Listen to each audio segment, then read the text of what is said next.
Okay, so we will continue. Yesterday we understood the pranayama according to the Yoga Sutra of Patanjali, right?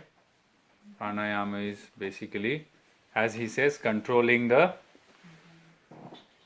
flow of the breath in the inhale, in the exhale,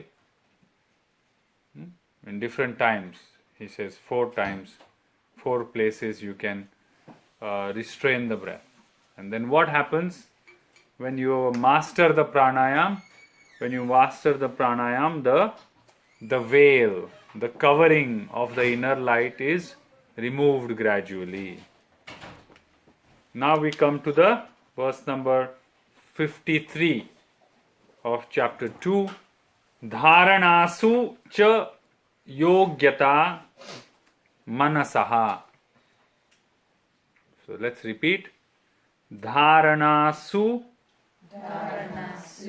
cha yogyata manasa. Dharanasu cha yogyata manasa. And the mind becomes fit for concentration. When? After the pranayama is steadied. So, do you see the flow of it? Do you see where Patanjali is trying to take us? Patanjali is trying to take us from a completely externalized mind to an inwardly focused mind. So all these preparatory practices of the first 5 limbs, the first 5 components, are to take us to dharana, that is concentration of mind. When that concentration of mind happens, meditation will happen. And when meditation will happen, samadhi will happen. Is this clear? So he says, asana means sitting in a steady, comfortable position with mind stable and effortless. You start doing your pranayama when your breath is in harmony, when the inhale, the exhale, the retention and all the components of pranayama are in harmony. Then what happens? Gradually the inner light or the inner peace or the inner self-confidence or the inner wisdom, whatever you want to call it, Patanjali calls it the inner light, starts gradually shining. So we can understand from a practical point of view as the moment the breath is under our control, the mind becomes more and more peaceful inwardly. Clear? Good. Now we come to the 5th anga or component. What is the 5th anga component? Pratyahara. So Patanjali says, when the senses withdraw themselves from the objects and imitate, as it were, the nature of mind stuff, this is Pratyahara. What does it mean? It means that the senses have broken away from the objects which are outside. Isn't it? Now we are sitting quietly studying, and suddenly a big loud truck comes outside, and the wheels are going vroom, vroom, vroom, vroom. Immediately our mind gets distracted. Then we look out, and then the irritation comes up. Like, who? Come on, shut the engine. So the ears were distracted, then the eyes move there, and then the irritation comes. So you can see that the whole mind is outward. And this happens almost the whole day. So Patanjali says, when your body is seated, steady and comfortable, and the mind is focused and effortless, and the breath is harmonized, the mind turns inward through Pratyahara. Actually, it gradually happens by itself. Pratyahara you don't really have to do as such. The mind focuses inward straight away. And when the mind turns inward, what happens? It breaks away from external objects. That's why Patanjali says, when the senses withdraw themselves from the objects, what are the objects? Outside. And imitate as it were the nature of the mind. Imitate as it were the nature of the mind means the objects, in Pratyahara, the objects don't get any stimulation from outside, but the senses are then focused inward. So only thing you understand and cognize is fluctuations of the mind. There is no external data coming in, but you still have to deal with internal data. This is what it says. Understood? So the mind is still kind of looking at thought. Look, if I shut in a very, very soundproof room, there's absolutely no sound coming from outside. Then I close my eyes. I still have to deal with my mind, no? Otherwise, sitting in a vacuumed room would be samadhi.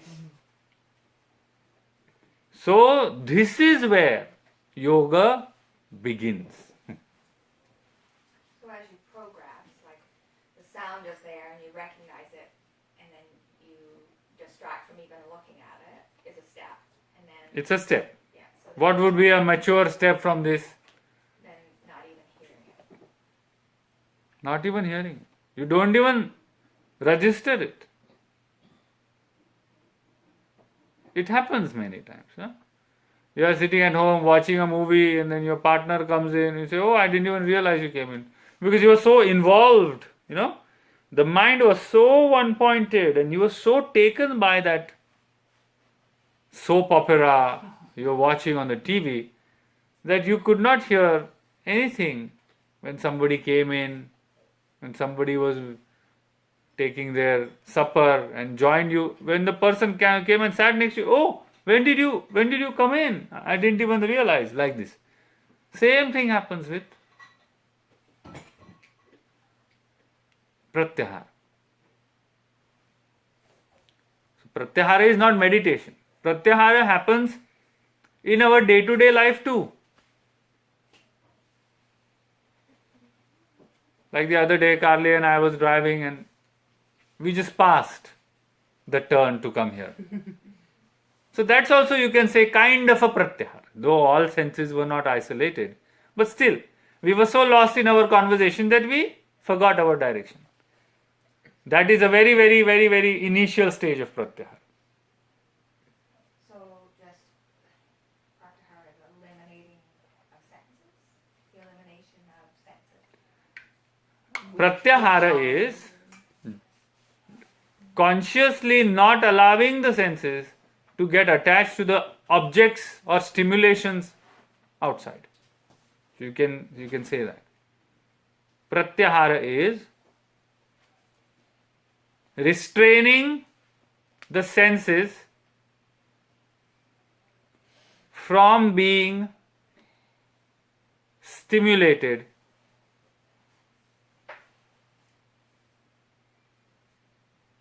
by external objects. The external part is important here. Pratyahara, one of the terms, one of the meanings of word Pratyahara is, you can split the word into two. Pratyahara is Pratyahara. Ahara literally means feeding, feed, F-E-E-D. And Prati means anti, against. So what does it mean? Pratyahara means not feeding the what? Feeding what? Senses. So etymologically also it makes sense. Ahara literally means diet or food or nutrition. So prati means opposite, like pratipaksha bhavana. So same, prati means opposite or against. So against giving any nutrition or fodder or feed to the mind. Do you realize how much sensory distraction we live in? Whatever it may be. How many of you have gone on Facebook and you said, oh, just 10 minutes, and it's next time you looked into watch, it was 2 hours? Or Instagram. Oh, what happened? Where did the 2 hours go? We're just looking at what people are thinking, what people are saying. And knowingly or unknowingly, whatever news feed you read on social media has some or other impact on your brain. Your mind needs to be really objective and focused and clear to not allow those stuff that are going on in your news feed, good or bad, doesn't matter, to affect your mind. Remember that. That's why my tip for Pratyahara would be, when not in operation, shut your senses, especially the eyes. When you have nothing to do, which will not happen in our busy world, but if you find a moment to relax, just shut your eyes. Eyes are very powerful senses. Very powerful. Can't shut your nose. You need it for breathing. Can't shut your ears. They are open windows. There are 2 points you can shut. Mouth and eyes. They both are a major data provider. The data from the eyes goes straight to the brain and creates perceptive reality. And the fodder from the mouth goes straight to the belly or butt. Eyes and mouth, or taste. Mouth as a sense organ and taste as a sense. Eyes as a sense organ and sight as a sense. So when someone loses their taste buds because of external stimulus, it's probably figure this out, but what mentally do you lose there? Oh, there are many. You can look from biomedical perspective. You can say you lost your taste. There could be many things. Could be neurological, could be because of some trauma or whatever. But remember our notes from the 5 elements. Taste is water element, the second chakra issue. Anyway, coming back to Pratyahara, read up those 2 pages. But something that I really like, what Saint Jnaneshwar has written in his book Bhavartha Dipika, or translation of Jnaneshwari. I will read it out to you.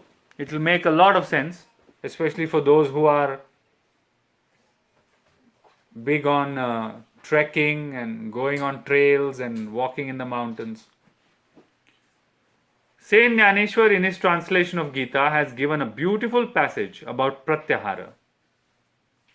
It says, if one has the aim of reaching the peak of the yoga mountain, one has not at all to go away from the path towards it. Climbing these steps gradually, one has to start from the base of rules and regulations of conduct. Means, he says, yama niyama. And choose the narrow lane of yogic postures. Imagine, you are climbing a mountain. You start with steps, go to the narrow lane of yogic postures, and then climb the cliff of breath control. Then there is a steep, slippery cliff of withdrawal of senses. Steep, slippery. Why Jnaneshwar says this? Because it's easy to slip And that's why these first 5 components, first 5 limbs are external practices, and the next 3 are internal practices. If you can hold the sense properly, your mind is mature to move inward. If you do not have control over your ears, over your senses, the mind will always have a tendency to run out. If the mind runs outwardly, you will never come in touch with the inner reality. That's why Pratyahara is very important. Pratyahara is that point from where the mind takes an U-turn. Mind takes an U-turn. Why? Because the road is closed. That lane is closed. So mind has to take a U-turn. Right? It's not going to go straight and dash. Road is shut. So the senses have to turn inward. Where will the senses go? If they cannot go outside, where will the senses go? They don't go inward too, okay? They just shut off. Because the moment they go inward, they merge with the mind and it becomes a mind. Understand? The job of the senses is just to provide data. It's very important to understand Pratyahara. From the physiological point of view, the senses are just providing data. So the focus is more on just shutting them down rather than turning them in. Exactly. Because sometimes I'm like, what do I hear? What do I see? Exactly. That's not gonna happen. Exactly. Correct. I mean, many people say turn the senses inward, but you can't. What? You're not going to turn the ears in and eyes in like a horror movie, That doesn't really happen. But we have to understand that in the context of yoga, there are gross senses and there are subtle senses. For example, even if your eyes are shut, still you see things inside, isn't it? Even if your ears are shut, still you can hear things inside. Even if your mouth is shut, you can feel the light taste of things. Even if your skin is not applied there, still you feel touched in your heart. Right? So these are called the tanmatras or subtle senses. The subtle senses are still there. So after the Pratyahara, the Dharana stage is wherein you restrain the subtle senses. Why? How? By directing all of them to one single point. That we will see in the next, when we come to Dharana. Is it clear? We just shut the window. See, for example, what do you do? If somebody is chopping a tree using, what is it called? Chainsaw outside your home, and you are disturbed by the sound. And let's assume you have soundproof window, double glazed and all that, whatever they call it. So you shut the window, then you don't have to do anything extra to stop the sound, isn't it? You shut the window, sound is gone. Same way, you shut your senses, gone. I don't want to look at you, I shut my eyes. You're gone for me. You're disappeared. Like the ostrich. Yeah. But again, this doesn't mean that samadhi is achieved. When you shut the senses, you are diverting your attention to all the inner senses. So you're still going to see visions, you're still going to hear sounds, you're still going to feel, you're still going to taste. That will be eliminated when the mind is focused on the dharana. Is this clear?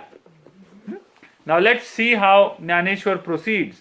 So he says, there's a slippery cliff of withdrawal of senses, attention from outward objects, Pratyahara. It is so slippery that even the sturdy yogis can fall down. See, what happens is, a phase comes in your path of yoga where when you master your senses, you feel proud. And it is almost like mini taste of moksha. Mastering your senses at that level gives as much confidence to you, which can be turned into pride, as would controlling a mind would in the advanced stages. So if we say if controlling the mind is university degree, controlling the senses is college graduation. Still, if you are a collegian, if you're a college student, graduating from college, you are happy, yay, I'm through college. So even at that level, the ego can go inflate. Ego can inflate. Is it clear? Mm-hmm. That's why Naneshwar says, it is so slippery that even the sturdy yogis can fall down. Even then, by persistent, tenacious efforts and by practice, it is possible that some steadiness will come in this abstract facet, and the acute attitude will gradually develop. In this way, one should enter through the flat land of breath control into the large area of meditation and eventually progress up to the level of samadhi. After that steep hill, it's all flat land of meditation. Means another avenue, but there's no danger then. Clear? So Patanjali says, when the senses withdraw themselves from the objects and imitate, as it were, the nature of mind stuff, that is Pratyahara. Pratyahara is clear? What happens with Pratyahara? Look at 255. Then follows supreme mastery over senses. Clear? With that, our second chapter ends. Why? Because the external practices have ended. The next chapter is about inner practices. So it goes in detail about dharana, concentration practices. It goes in detail about meditation and then samadhi, different levels of samadhi.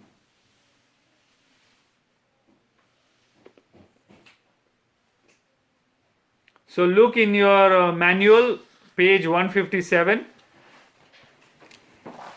I have given some basic tips for Pratyahara. What are the basic tips for Pratyahara?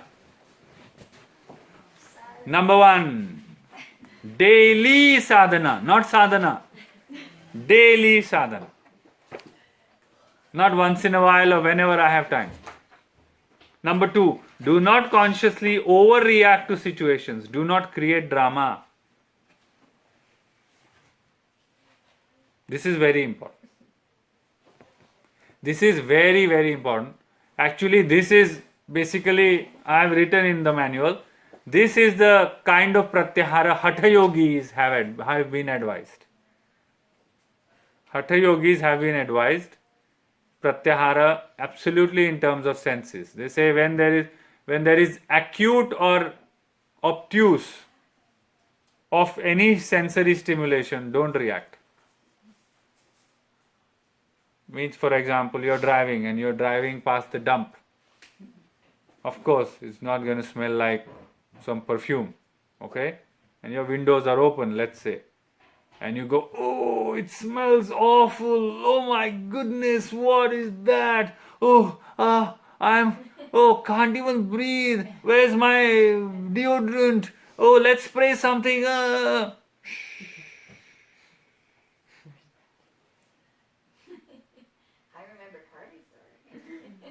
No need to do that. You are unnecessarily convincing the mind. This is also people who overreact to sensory stimulation. I am telling you one physiological secret. People who react to sensory stimulation have less homeostasis. Their homeostasis is off. Means what? A half degree drop in temperature, they'll go, oh my God, it's so cold. Oof, oof, oh, where's my sweater? Oh, let's turn on the heater. Oh, will I survive? Exaggeration.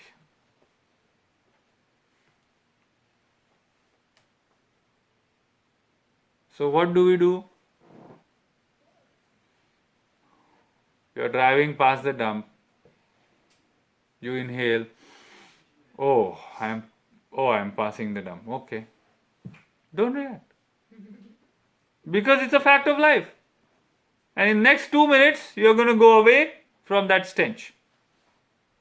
It's also a fact of life because I hope you don't stop your car when you're driving past the dump. You will not. So it's going to go away anyway. It's just a matter of time. But then what happens is, if you overreact at that time, that overreaction creates its own physiology. And then you want a story. So you'll go home and tell your partner or whoever, you know what, I was driving. It's a small event. It's a small event. I was driving past the dump and I could smell the stench. What's the big deal? It's a normal life. But then, your mind will make it such a big thing as if it's a high point of the day. And then you'll come home and you'll tell your partner, you know what happened today? I was driving past a dump and oh my goodness, it was so bad. Oh, and I did not know what to do. So I just pushed the accelerator and I drove away. But still the stench was in the car. And now I hope I'm not stinking. I hope my clothes are not smelling. Blah, blah, blah, blah, blah, blah. You make such a big mountain of a small little incident.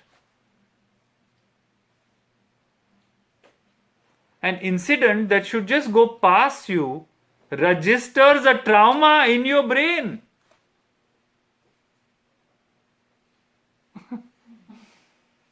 Yes, it has a capability of doing that. By repeatedly thinking of it, you are literally creating a samskara in your mind. And then what will happen? That samskara is potent, isn't it? Next time you drive past the dump, again, oh, it is worse than last time. Oh, I can't breathe. Then what you'll do? You'll avoid that path. You'll avoid that road. You'll try to take a detour. Then this is how a small incident of stench. So you should come and live in India for some time. There's so many different types of smells and stenches coming your way. You don't even bother to focus on one. Clear? Even with taste. Same with taste. The chips example. You eat one chip, amazing, I want more. Immediately you see how we walk. Huh? If a bowl of chips is kept there with a nice dip on the table in a party, you go there because you're polite, you have to follow the social decorum. So you don't take the whole bowl and move away. You take one chip, you dip it, you put it in your mouth and you walk. Hello, how are you? You're meeting people. And then you turn around like a zombie, walk to the table again, dip, eat. And then go back. And then again you turn around. Hypnotizes you.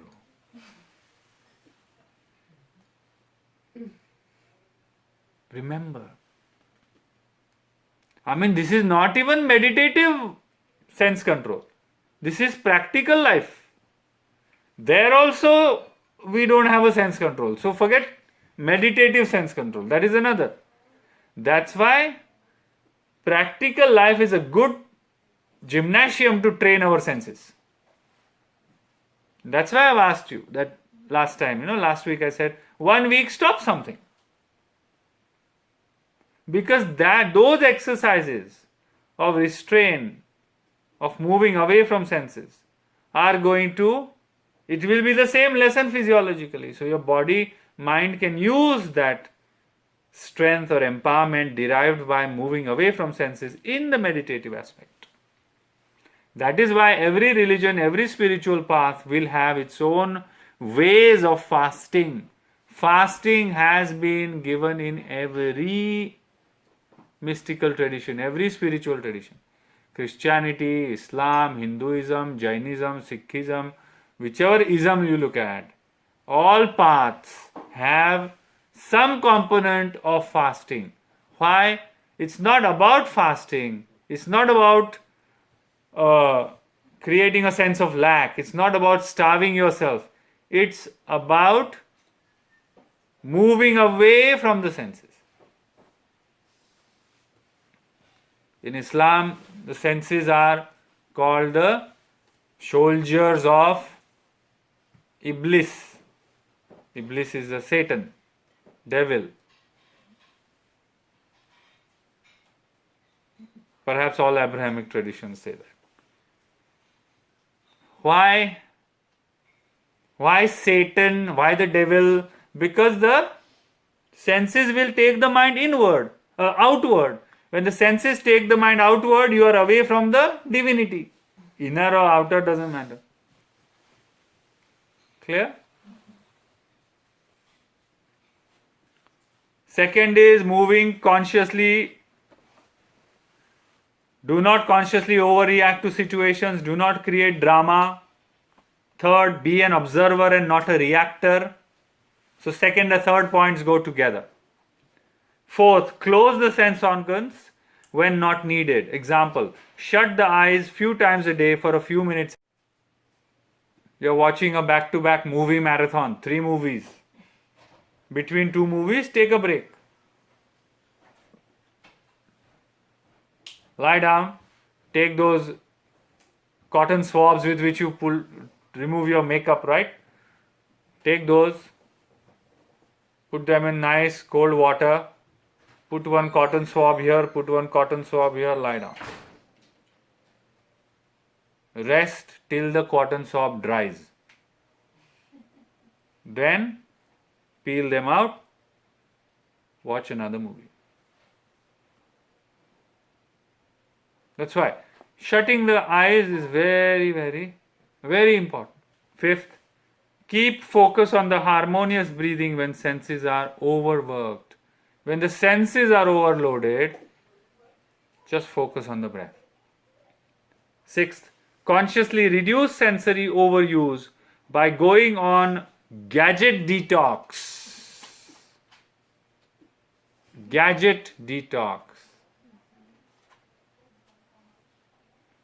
Remember, if you have a family, then you can do this group exercise, family exercise.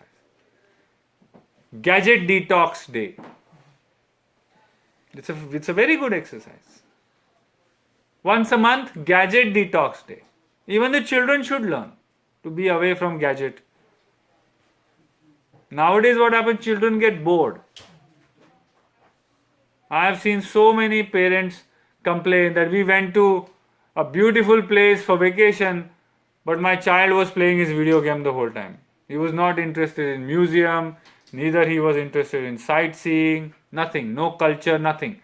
He was just on his iPad or whatever, whichever game he's playing. So try to include that as a family exercise. Gadget detox. And then go out in the nature and do some together as a family. It's a beautiful bonding exercise.